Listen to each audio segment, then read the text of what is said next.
On va continuer à parler en fait de réseau social, mais alors d'un genre un peu différent. Bonjour Laure Guéroux-Acolas. Bonjour. Bienvenue à vous. Vous êtes l'initiatrice de Mon Réseau Cancer Gynéco. Quel a été le déclic qui a amené à la création de ce réseau ? Alors en fait, moi j'ai eu un cancer du sein à 39 ans et à l'époque, je me suis sentie assez seule et je suis passée à côté de plein d'informations utiles.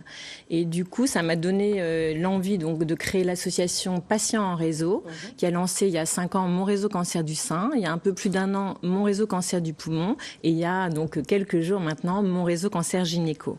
Alors c'est comme dans le parcours PMA, on a besoin d'échanger des informations et puis des expériences, des témoignages. Exactement, c'est ce que disait tout à l'heure Juline. Je crois que de pouvoir échanger avec des personnes qui vivent ou sont passées par les mêmes types d'épreuves est extrêmement utile. L'idée de ces réseaux sociaux, c'est aussi au-delà de l'échange entre pairs, de pouvoir retrouver des informations sur la maladie, les traitements, comment vivre avec, comment faire face aux effets secondaires, comment reprendre son travail, parler aussi intimité, sexualité, enfin gérer ce cancer dans la vie des personnes. Alors qu'on parle beaucoup de cancer du sein, c'est vrai qu'il y a des cancers qu'on a le sentiment qu'ils sont un peu plus tabous. Les cancers gynécologiques, c'est le cas. D'où cette nécessité de communiquer. Voilà, alors, sincèrement, depuis le début, on s'est dit qu'il faudra faire quelque chose pour les cancers gynéco. Effectivement, toute la gynécologie est un peu laissée de côté. Je pense qu'il y a beaucoup plus de gêne à parler de l'intimité, de la sexualité. Et quand la maladie s'invite dans ces coins-là, c'est très difficile. Et finalement, on se rend compte que beaucoup de femmes ne connaissent pas forcément très bien leur corps. Et après ça, les symptômes de ces maladies sont assez méconnus. Et finalement, c'est des maladies moins nombreuses, mais souvent graves. Et c'est très important que les unes et les autres soient plus au courant pour finalement accéder plus vite à un diagnostic et avoir des traitements, je dirais, moins importants et guérir de ces maladies. Alors justement, vous parliez des symptômes de ces cancers gynécologiques. Quels sont-ils ? Comment peut-on les reconnaître, les identifier ? Est-ce qu'il y a des signes qui doivent nous alerter ? Alors, je pense qu'il faut quand même réaliser que quand on parle gynéco, on parle de différents organes et que finalement, ça va être souvent des signes qui ne sont pas particulièrement spécifiques. Et donc, il va falloir globalement s'alerter pour tout saignement anormal, un saignement donc anormal pour une jeune femme ou tout saignement pour une femme ménopausée. Et puis, c'est la nouveauté et la persistance de symptômes du type douleur, constipation, ballonnement, ventre qui gonfle ou un état général qui se dégrade avec beaucoup de fatigue, de la perte de poids ou des pertes d'appétit. Donc c'est finalement la nouveauté, la persistance de ce type de signes qui doit inciter à donc consulter un médecin. Alors le tabou, on en parlait, il est incroyable parce que 40% des Françaises n'effectuent pas de frottis par peur de cet examen. C'est quand même fou. Alors c'est vrai que pour ce qui concerne le cancer du col de l'utérus, en termes de nombre, c'est pas le plus fréquent, mais par contre on en parle beaucoup pour 2 raisons importantes. C'est que il y a un vaccin qui existe, qui peut permettre donc d'augmenter les chances de pas tomber malade. Donc ça, en fait, on est déjà très en retard en France, parce qu'on a à peu près à peine plus de 20% des jeunes filles de 16 ans en 2017 qui étaient vaccinées. On est très très loin par rapport à d'autres pays qui ont atteint une couverture vaccinale de bien meilleure qualité.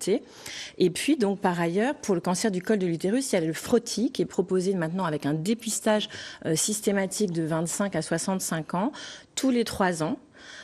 Et donc, là aussi, il faut inciter les femmes, alors idéalement avoir une visite gynécologique tous les ans pour voir comment ça va, mais au moins tous les 3 ans, faire ce frottis.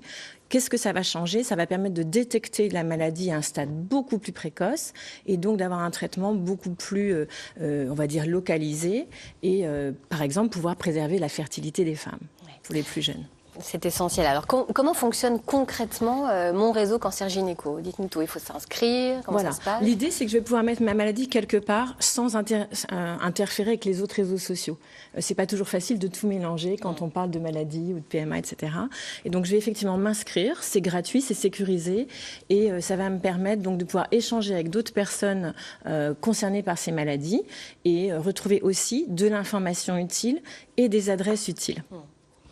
Vous aimeriez, Juline, avoir un réseau social dédié aux personnes, par exemple, qui sont en parcours de PMA ? Oui. Ce serait vraiment pas mal, effectivement. On se faisait la réflexion, en plus, hier, avec une personne qui est dans le même parcours, qu'il n'existait pas d'application ou de site internet dédié. Alors, enfin, site internet, il y en a, mais d'applications vraiment dédiées où on peut échanger vraiment entre femmes qui subissent, entre couples même, je dirais, qui traversent le même parcours. Ouais. Ouais.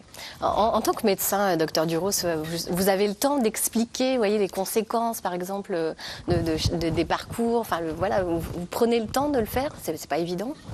Dans le cancer ou dans la procréation médicalement assistée on a quand même des rendez-vous qui sont assez longs quand même. Hein. On a au moins une demi-heure, 3/4 d'heure à chaque rendez-vous. Je sais pas comment c'est dans le centre, mais c'est quand même des consultations qui sont assez longues.